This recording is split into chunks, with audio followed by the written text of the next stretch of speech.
Welcome to the 5 o'clock show. It's time for Common Sense. Now, it's Katz and Cosby with John Katzimatidis and Rita Cosby, standing for truth, justice, and the American way, bringing common sense to the world. Now, here's John Katzimatidis and Rita Cosby.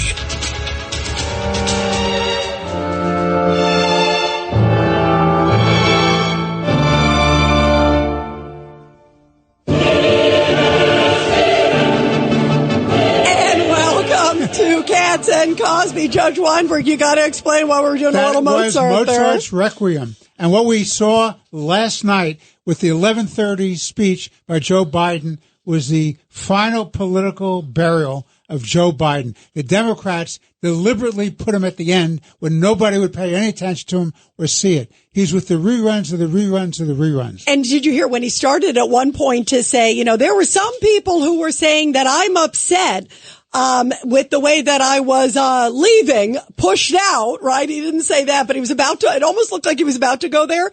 And then they started chanting, "We love you, Joe," almost trying to like drown it out. It was a classic moment, Ed Cox. Remind everyone, he's got 5 months more as the president of the United States and can cause a lot of problems for in the interim. 5 months more he has left. It's pretty scary, isn't it? Given the last 3.5 years? It has been. Ed Cox, it's great to have you here. Judge Richard Weinberg, John Katz will be back tomorrow joining us, which will be awesome after a wonderful, wonderful time off and vacation. You know what? We are also talking about, there's so many things from the DNC last night. I couldn't believe they were sitting there, Ed Cox, and saying that they are a uniting party. They're a party of bringing everybody together. And then the next thing was Trump's a loser. MAGA's bad. They're the worst. They're a threat to democracy.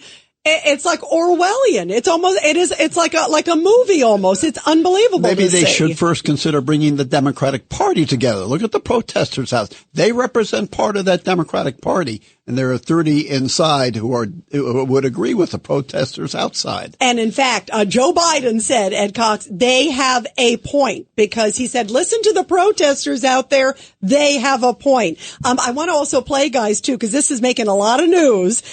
This is Nicole Shanahan, and she's the running mate for RFK Jr. This is an interesting development happening. She came out with a doozy, signaling there may be changes with RFK Jr., which could change the race. There's two options that we're looking at, and one is staying in, forming that new party, but we run the risk of a Kamala Harris and Waltz presidency, because we draw votes from Trump, or we draw somehow more votes from Trump, or we walk away right now and join forces with Donald Trump, and you know, we walk away from that and we explain to our base why we're making this decision. Very interesting. Ed Cox, what do you make? What a nice political innocence, actually saying that.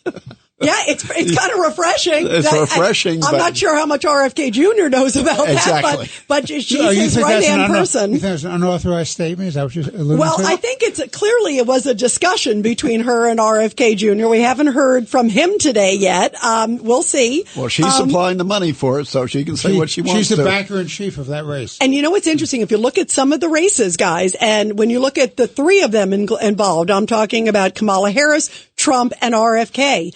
He does take away from Biden. They claim it takes away from Trump, but he does take away a little bit from both, but a lot from Biden. It depends on the poll, but that could have an impact. And if suddenly he says, I'm supporting Trump, right, in a very tight race. If you think it's going to be that tight, yes. All right. Well, joining us now to talk about a whole bunch of stuff is Alan Dershowitz, Professor Alan Dershowitz. His great book is War on the Jews. Professor Dershowitz, I could not believe last night at the Democratic National Convention, Joe Biden gets up there and first of all, he angrily speaking and shouting. And then he said, and the protesters out there, I was waiting for him to say, please. So, you know, do you realize what you're supporting when you're saying pro-Hamas, anti-America, anti-Israel? And instead he said, you have a point. They have a point. Your reaction? Well, that was much worse than what he claims Donald Trump said when he claims he said there are fine people on both sides. Trump never said that. He attacked neo-Nazis and anti-Semites, and he just said there are fine people on both sides to dispute about whether to take down the Robert E. Lee statue. I know I'm one of the fine people on the side of not taking down the statue. So there are fine people on both sides of that.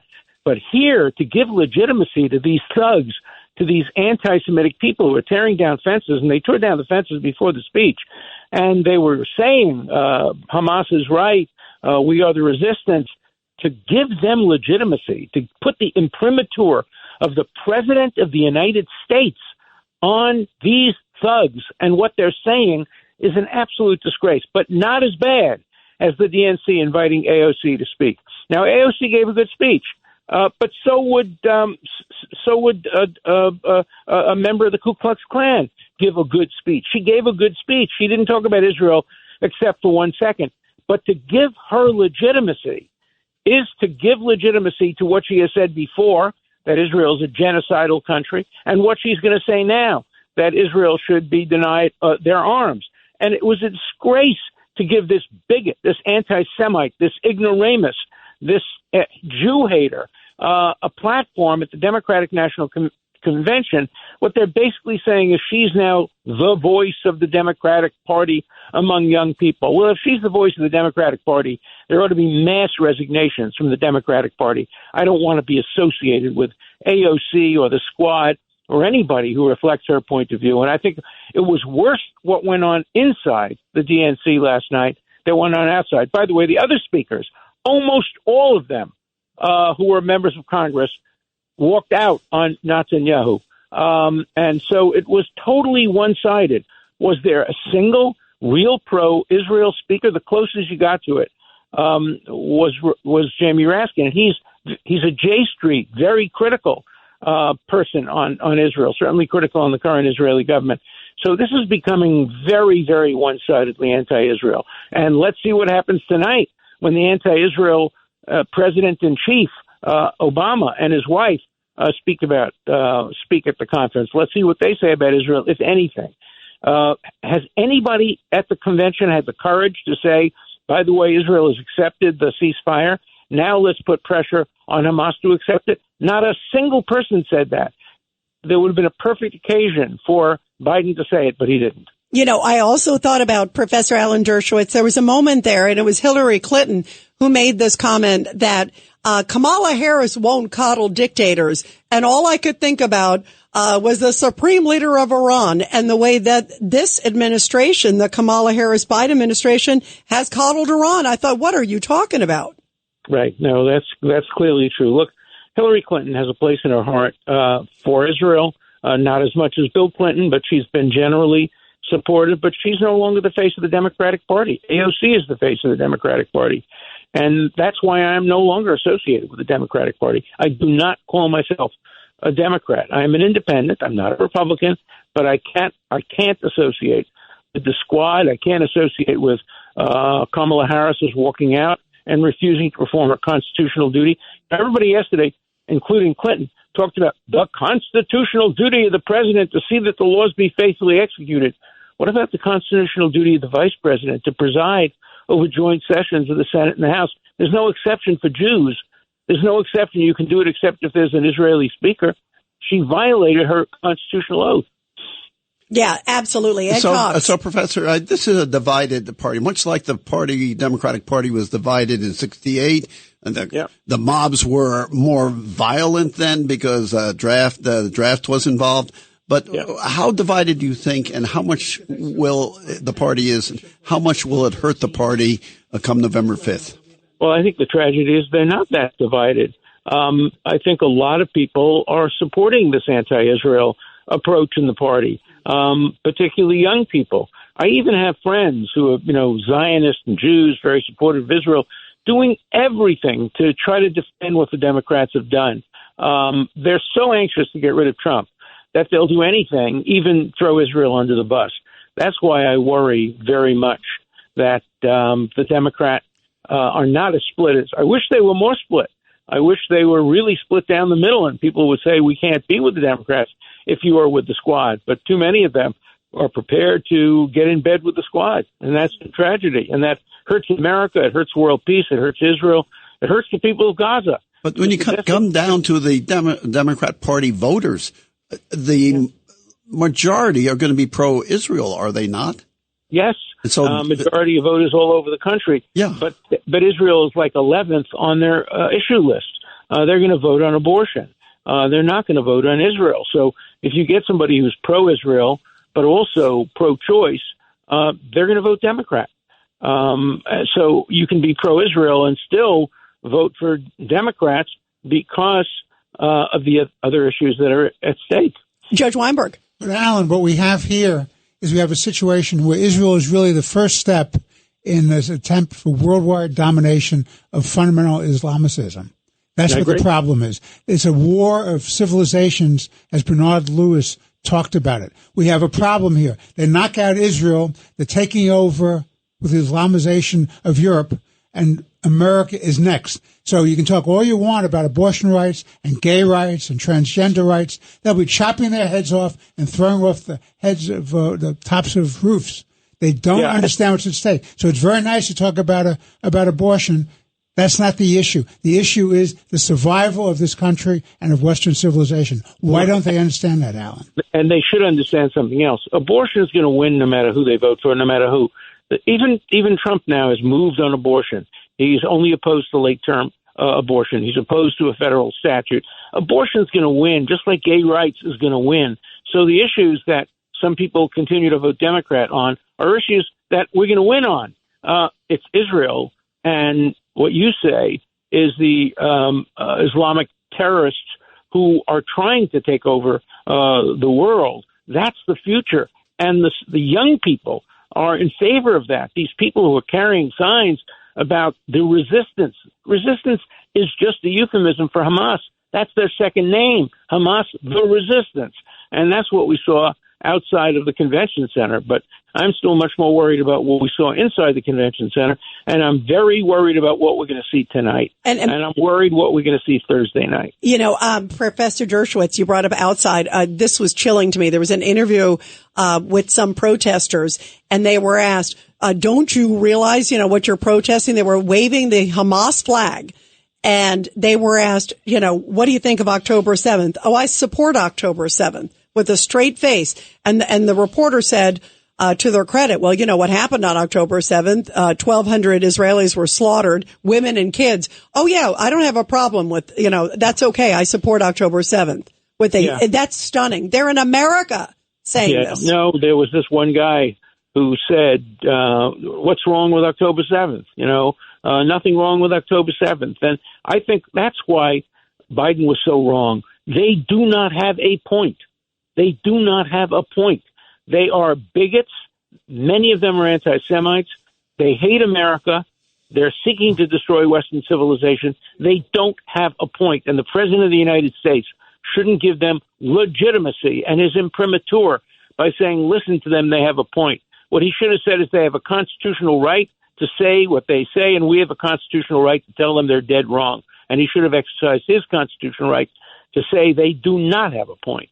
Absolutely. And by the way, and that speech should have happened from this president a long time ago, not even just last night. It still hasn't happened, as you brought up. He has still not said it. But you imagine if he had said it early on, maybe some of these protests wouldn't have been so out of hand.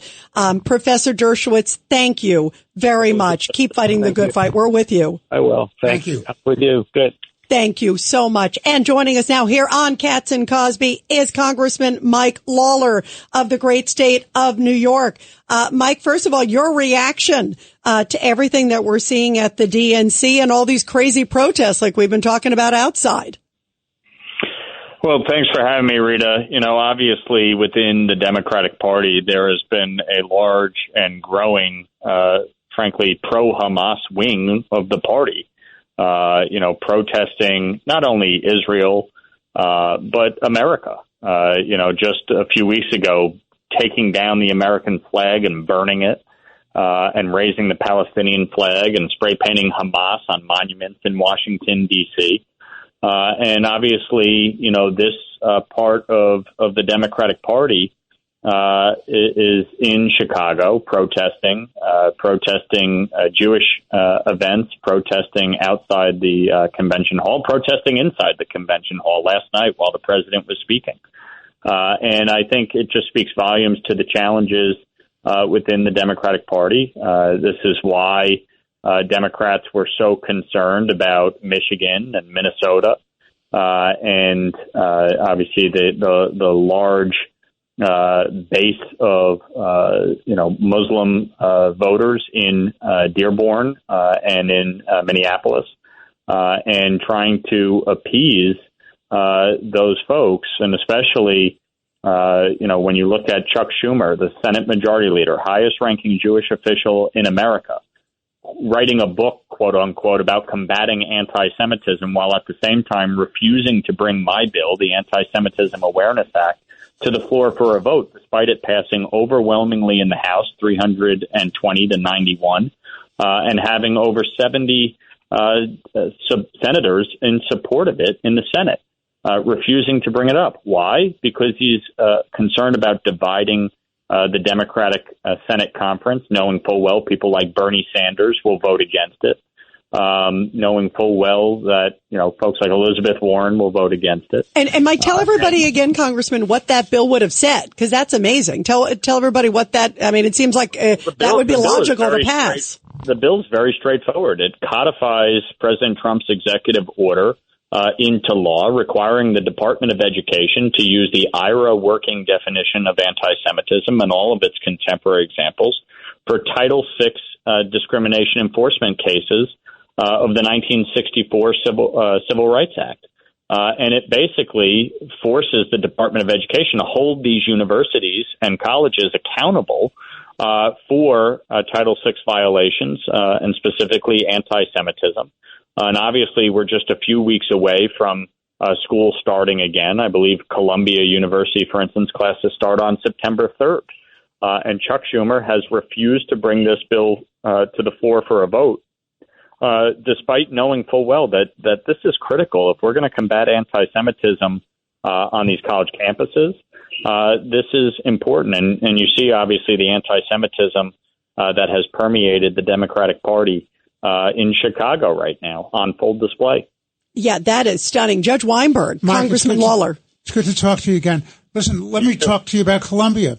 Columbia has just let these kids off the hook. They have not been disciplined. The ones who took over the campus, intimidated other students, held captive people who work there, the janitorial staff, and then you have a DA in Manhattan who didn't prosecute. So what you have twofold abdication of responsibility. The administrators at Columbia, which created an unsafe environment and allowed for intimidation in violation of the civil rights of the Jewish students, and shut down the campus. They stopped the graduation. And then you have a prosecutor, a local prosecutor, DA Bragg, who refused to prosecute these kids. So you're sending out a signal, no big deal, do whatever the hell you want. No question about it, Judge Weinberg. And here's, part of the problem. There's no consequences for anything. And these kids that were protesting back in the spring, aren't facing any consequences. And so they have no problem continuing to engage in this. And that's why my concern is when these kids come back to school in September, that these anti-Semitic protests are going to flare up again. And when you have people like Alvin Bragg who refuse to prosecute, crimes,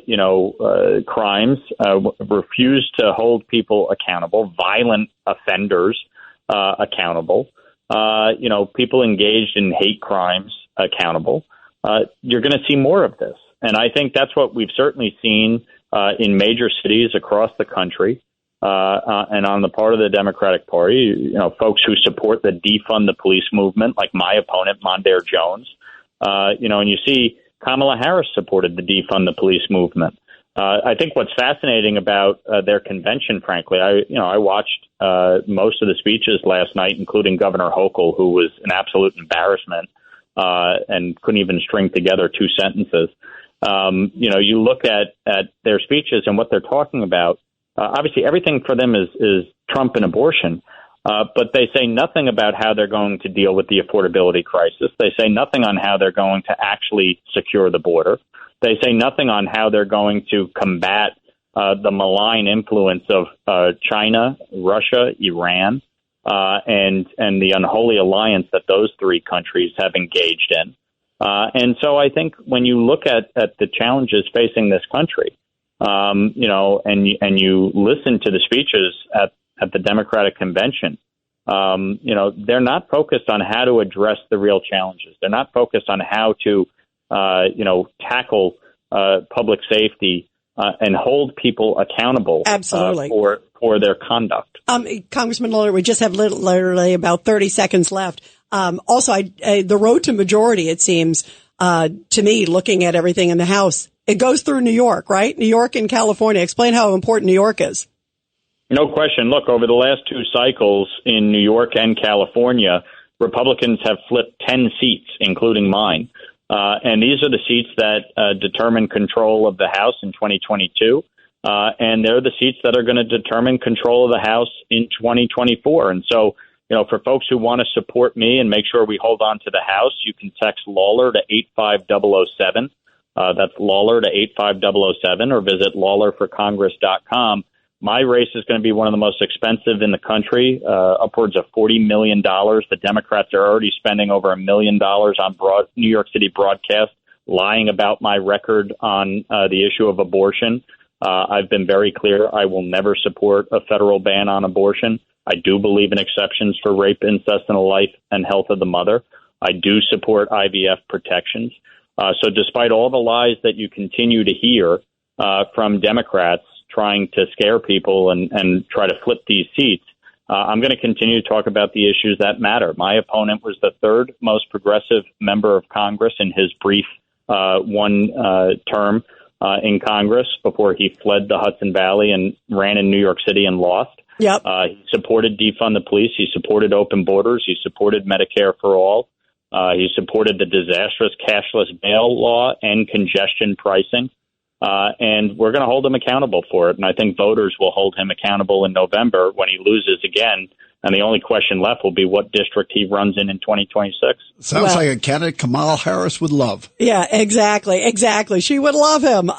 Congressman Mike Lawler, thank you very much for doing everything you do to keep us safe.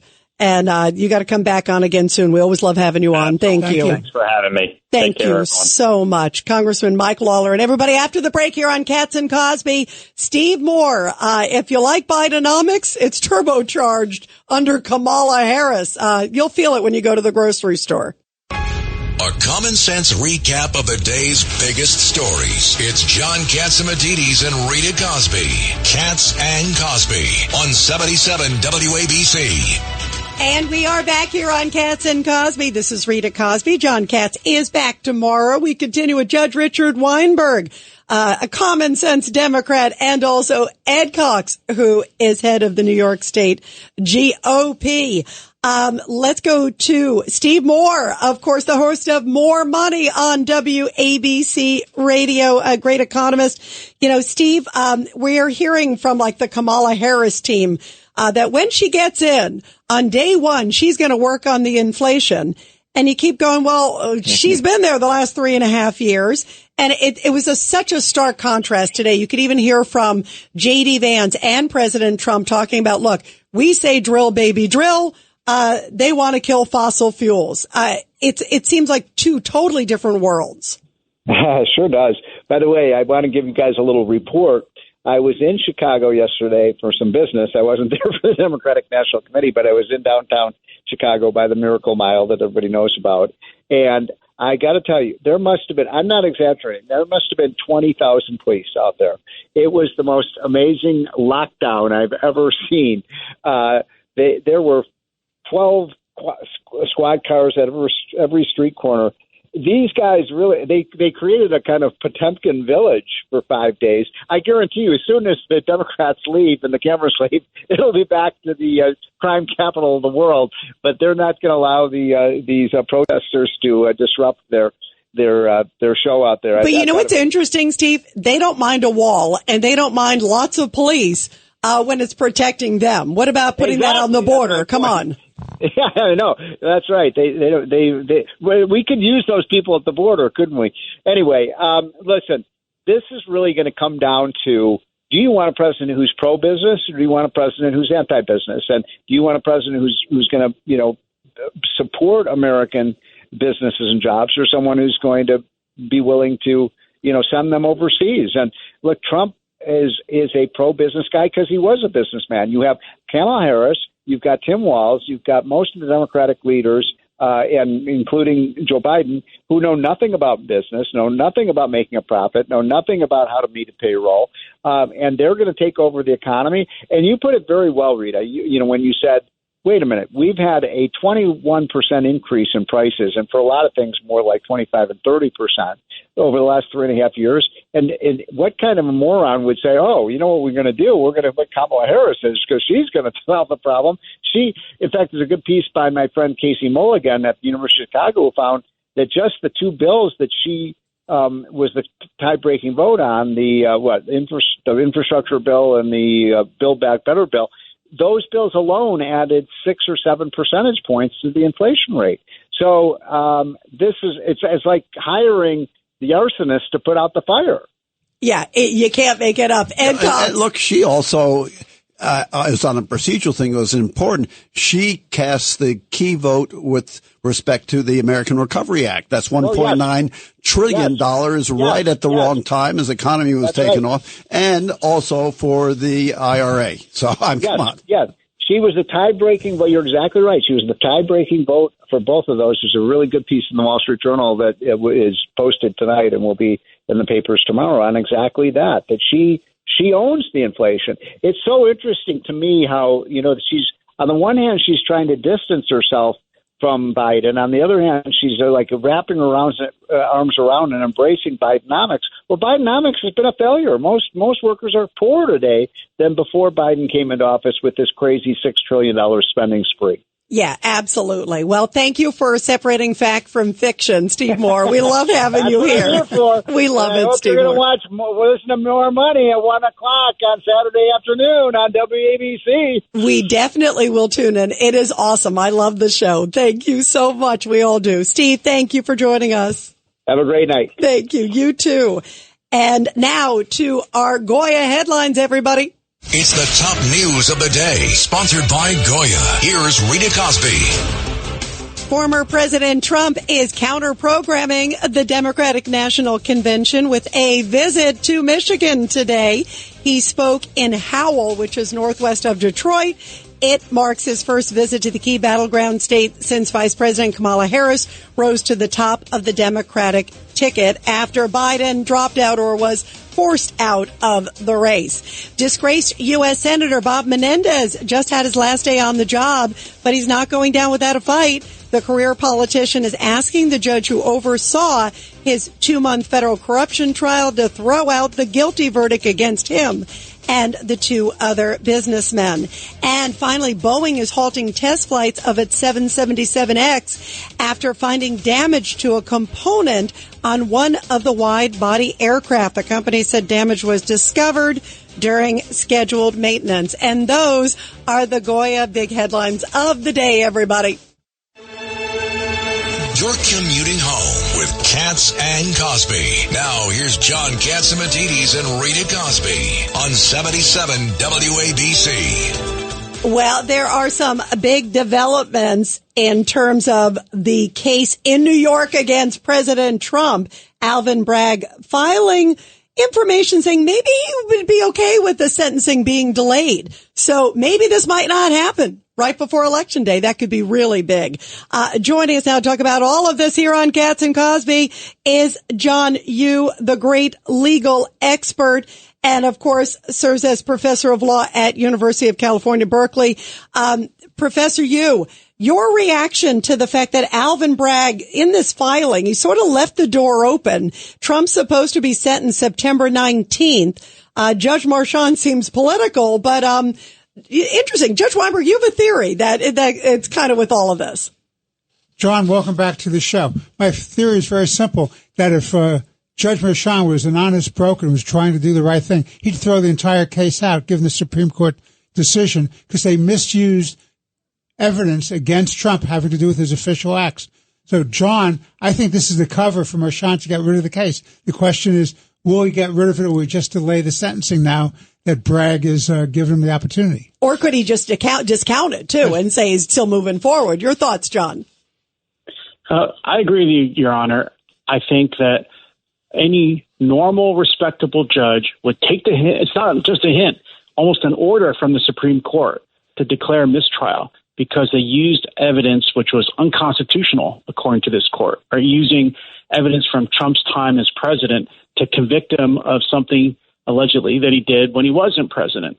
It's very rare that the Supreme Court justices send a paragraph directly to a trial judge in New York City. Maybe they should do it more often, but this is the only time I can think of where they gave a direct order, basically. Well, the real flaw here is there never should have been a trial until there was a resolution of the immunity issue.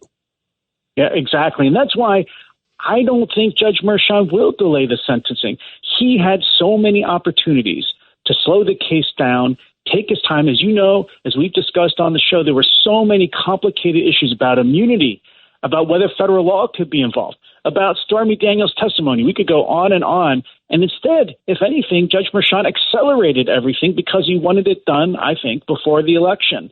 I think what's going on with the prosecutor now is that the prosecutor is showing, if we didn't know it already, that this was all about timing for the election. He got what he wanted. He got Donald Trump labeled a felon before the election. Now he's worried that he's gone too far, that if Trump actually does get sentenced to jail by Judge Merchan, it'll spark a backlash and hurt the Democrats. And, John, I want to raise another issue with you, too. You've had the occasion to look at the House committee's report on Biden corruption and the abuse of office. Now, what to me, and you're a very high-level former official in Justice Department, to me the most shameful part of that report, separate apart from the grifting of the Biden family, was the fact that officials of the Justice Department, including Weiss, covered up, misused, and abused the judicial system and the prosecutorial function. They let it lapse. They let it lapse. The statute of limitations on the most important stuff was lapsed. What do you say?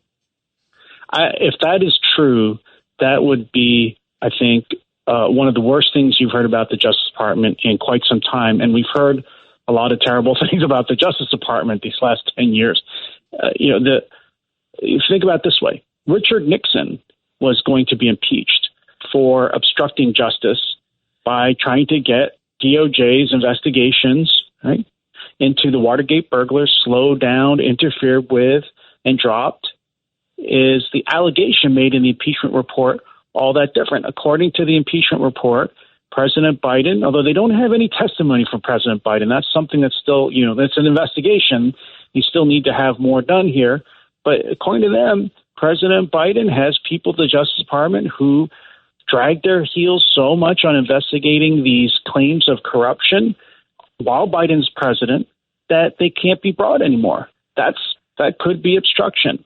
We need to know more of the facts, though, because it's hard to tell what really happened. Is this really incompetence or was it a cover-up? Before I let you go, Professor John Yoo, I want to go back really quick to the issue with Trump and the sentencing issue. You brought up that it looks like the judge is still going forward. Other folks like Andy McCarthy, who we've had here on the show, I know you know Andy, former assistant U.S. attorney, he believes that Trump will be sentenced to prison. Not that it will actually be carried out, but that the sentence will happen, that Trump will appeal. He thinks that this judge is just so bent on it politically. What do you think is going to happen? You just said you believe he will go forward. I think he will. I think he'll keep his September 18th sentencing date. And even though Trump is a first-time offender for a nonviolent crime, right? You're allegedly bookkeeping irregularities to cover up, hush money. You wouldn't normally, I would defer to the judge there, but I normally would think you wouldn't sentence someone like that to jail time. But has Judge Merchan given any indication that he's going to be merciful towards Donald Trump? If anything, he's shown all his cards to be that he is going to be tougher on Trump than on the average person. If it wasn't Trump as a defendant, there never would have been a case here in the first place. Yeah, I mean, I think the judge should have dismissed the case because essentially the prosecutor here is trying to charge him for federal crimes he's not allowed to charge him for, and DOJ chose not to prosecute. So if that's the case, then I think the only interesting question to me is not whether he's going to get jail time, but whether Judge Merchan would make him start serving it right away on September 18th, or whether he would treat him like a normal defendant and say, you get to be out on bail while your case is up on appeal. Yeah, wow. It's an incredible moment, and this is coming up very soon. August, it's August 20th, so we got less than a month until this is going to happen. John Yoo, thank you so much. You got to come back again. Thank Keep us posted, you very much. John. We deeply appreciate you. Yeah, Professor. Always happy to. Thank you. Love having you here. And now let's go to Doug Schoen, the great pollster, Democratic pollster. Doug, let me ask you, just based on what we just heard from John Yoo, I mean, this is stunning. He believes that, maybe there could be a sentencing of Trump. How could that impact this race? What are your thoughts? That's stunning. Yeah, I think the impact among his base would be to mobilize them. I think that those that hate Trump will say he's getting what he deserves if, in fact, he ends up with a jail sentence. And I think voters in the middle will regard the whole thing, as a lot of people do, as sort of something that makes very little sense and is an issue of technicalities that are being politicized. So I think ultimately, if I had to say, Rita, it'll help him marginally, but I don't think it will in any way hurt his campaign. I also don't think, given the facts of the case, that he will ever see a day of jail time. I say that as a trained lawyer, but I certainly defer to John Yoo and Andy McCarthy. Yeah, you know what? Ed Cox, too. You know, it's interesting. We were talking about the polls in the swing states. What do you think? We're seeing, obviously the race is shifting. It's changing. It's still early. And the Democrats are having their convention right now, Doug Schoen. But we are seeing in a lot of the swing states, Trump is still doing very well. And in fact, David Axelrod came out saying that if the election were held today, he thinks there's a good chance Trump would win. Your thoughts? As do I. I think the swing states would probably go 4, maybe 5 out of 7 to Trump. I think the Sunbelt states of Nevada, Arizona, Georgia, North Carolina are more inclined to go for Trump than perhaps the New York Times poll suggested. And I think that the Midwestern 3 are basically statistical ties, and we really can't call them. But bottom line, if I see a slight advantage in the swing states, it's probably for Trump, though anyone who thinks they can predict now what's going to happen, I think is making a big mistake. Ed Cox. So you got swing states, but you also have a small number, maybe 10% of swing voters here. Who are they, and how do you think they will? They've certainly shifted a little bit towards Harris here. Where do you think they'll end up? Yeah, Ed, it's a very good question. Most people in politics think that swing voters, independents, undecided are somehow very tuned-in people who read newspapers, watch TV, and make a determination each day of where they stand. Nothing could be further from the truth. The average swing voter is only peripherally impacted by what goes on. So what you said, Ed, is, I think, correct. These swing voters right now will probably have a favorable impression of Kamala Harris. I suspect that impression will be challenged both in the debate and will be challenged subsequent by the Trump campaign. Bottom line, I think it's impossible to judge how they'll vote. I suspect most of them have really been hurt by inflation. Their wages haven't kept up with inflation, and they knew to blame Biden, but they don't know whether to blame Harris or not yet. I think that's, again, a very good point. One of the problems with the Trump campaign is he's so eager to question her race, ethnicity, background. He should say the name of the administration is Biden-Harris. She's as responsible for economic policies that have hurt people and widened the debt and the deficit as the incumbent president. It's a pretty simple statement. It also, I think, has the additional virtue of being true. Yeah, absolutely. Doug, I want to play also this comment. This is Nicole Shanahan.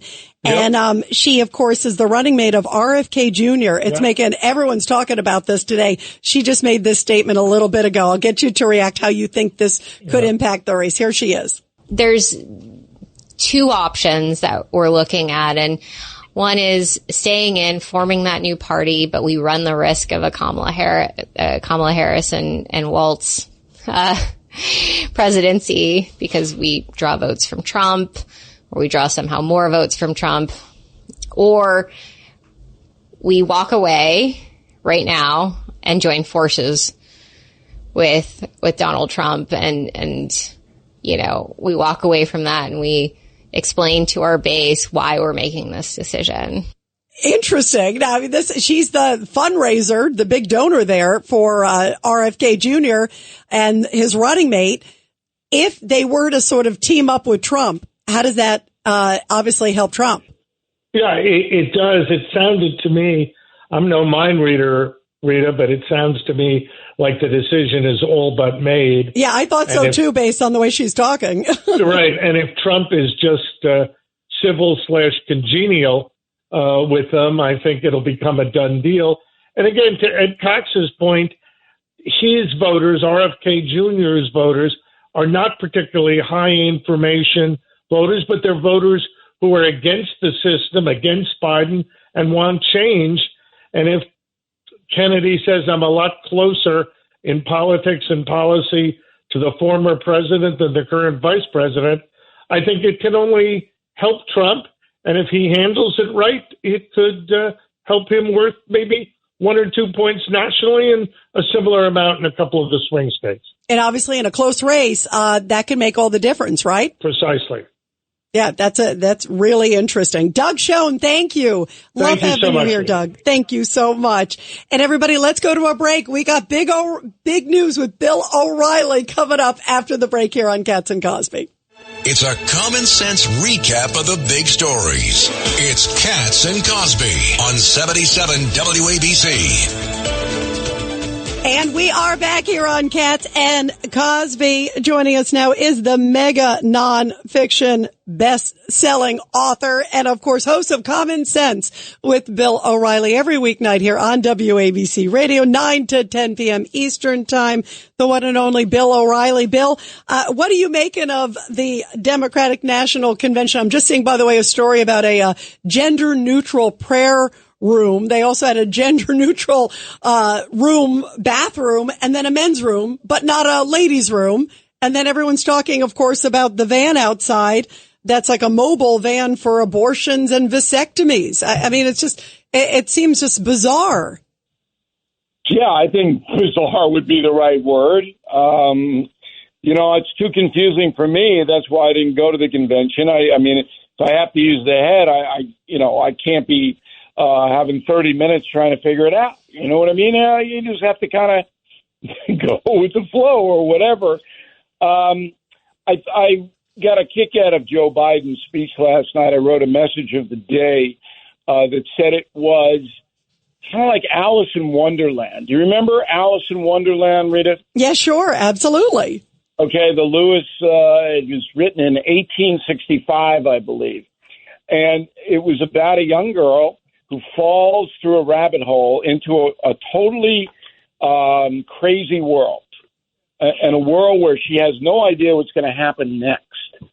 And that's what Biden's speech reminded me of, because he was portraying himself as a combination of George Washington and Abraham Lincoln, that he resurrected the middle class in America and fulfilled all of his promises. And I'm saying to myself, and then I ran down on the No Spin News, and you'll hear it at 9 o'clock on WABC tonight. I ran down all of the horror that working and middle-class Americans have been subjected to in the 3.5 years that Biden and Harris have been in office. All of the economic horror, how much you're paying more for everything, all the essentials of life that you did when Trump was in office. But it doesn't matter, because people believe what they want to believe. And that's across every board, every ideology. And the people in Chicago cheering for the Democratic Party. They want to believe they're noble. They want to believe that all the chaos, the societal chaos, all the woke is a good thing. It's virtuous, and they're a part of it. And that's what's going on there. You know what's interesting, Bill, too, and you sort of brought up the two different worlds, if you will. But on one hand, when they were speaking last night at the DNC, they were saying, well, you know, we're the party of unity. We're the party of hope. We're the party for everybody. And then 5 seconds later, the same speaker was saying, well, Trump's a loser, or chanting or saying just horrible, vile things. I thought it's like Orwellian. It seems like it's almost like a movie. Like on one hand, they're saying one thing, and then they're also trying to be all things to everybody by appeasing to the protesters outside too. Well, I don't have any problem with that. I mean, it's a political campaign, and they're going to demonize their opposition. So that's just business as usual, and certainly the Trump people and the Republicans do it. But I had a commentary today about this abortion business. So if you think back to Bill Clinton, everybody knows the famous quote, abortion should be safe and rare. Well, what happened? What happened in that party since Bill Clinton is president? So now abortions should be celebrated. It's a noble thing to have one.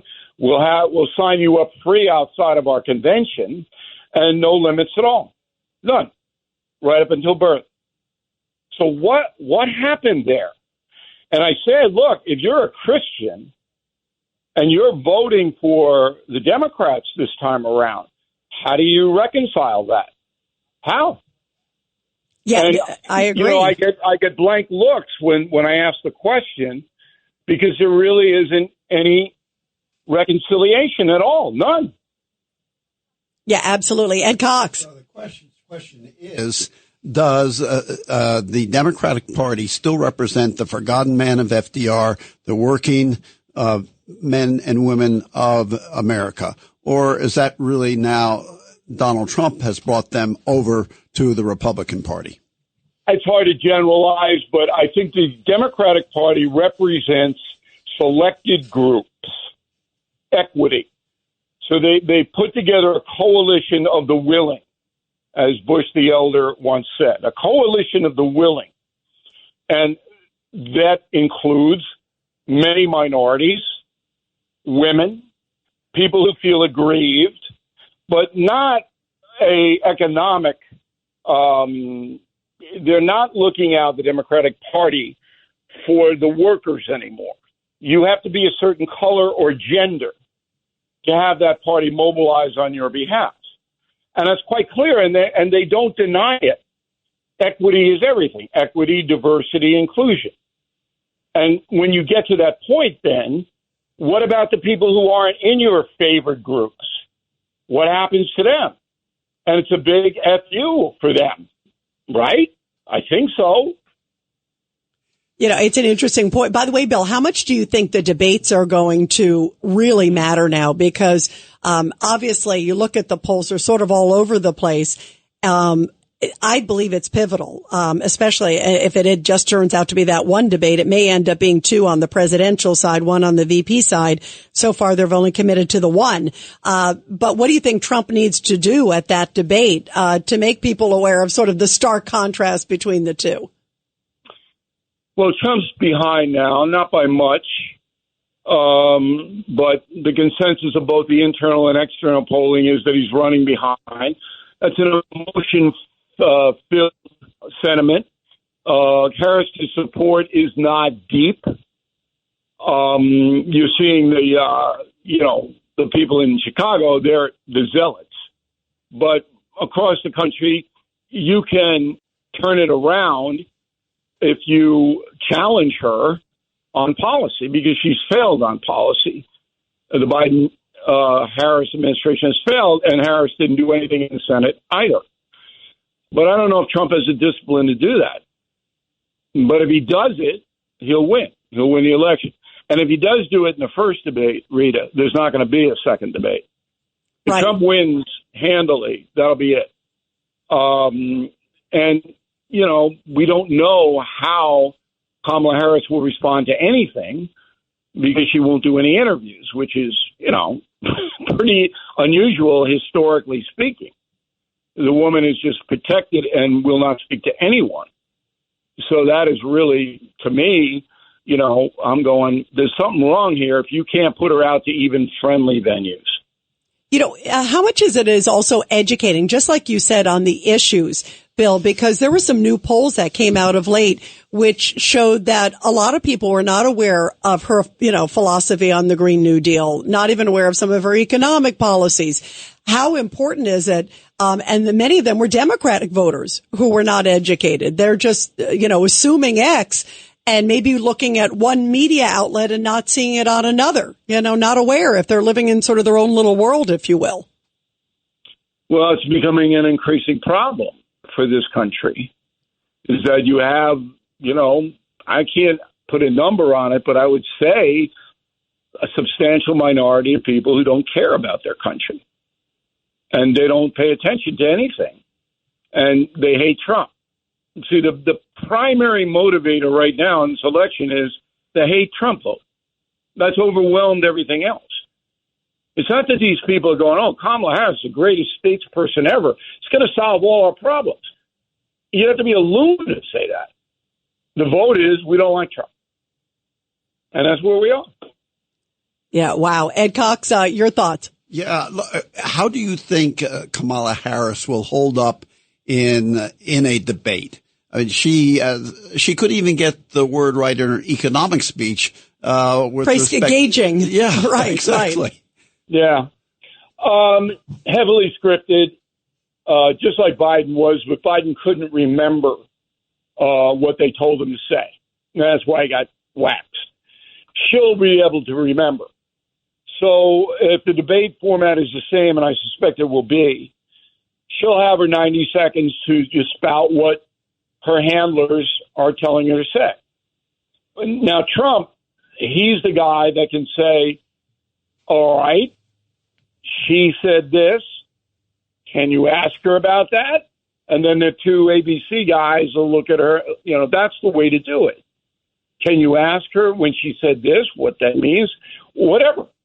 I mean, Kamala Harris is a California socialist. That's what she is and always has been. No deviation. But Trump has got to be able to make that point very precisely. And I don't know if he can. I really don't know if he can. Well, we'll see. The debate, of course, is coming, and it's literally a few weeks away at this point. Bill O'Reilly, thank you. It's really great to have you here. Always love your great perspective. And we'll be tuning in to Common Sense tonight at 9 p.m. Eastern Time. Thanks, Bill. All right, one quick plug. The debate and Confronting the President's my new book comes out on the same day. What a day that's going to be. Huh? Oh, my goodness. Two big things happening on the same day. 10th. Oh, my God. Well, we got to have you on about the book, too, Bill, too. Yeah, and that's also my birthday. Oh, my God. Three big things, three historic, great things. Bill, wonderful. That's a great way to spend the birthday, too. We'll be talking to you about that book soon, too, Bill. We can't wait. Thanks, Bill. Thank you, Bill, very much. And everybody, what do we stand for? Truth, justice, and the American way. Pray for America, guys.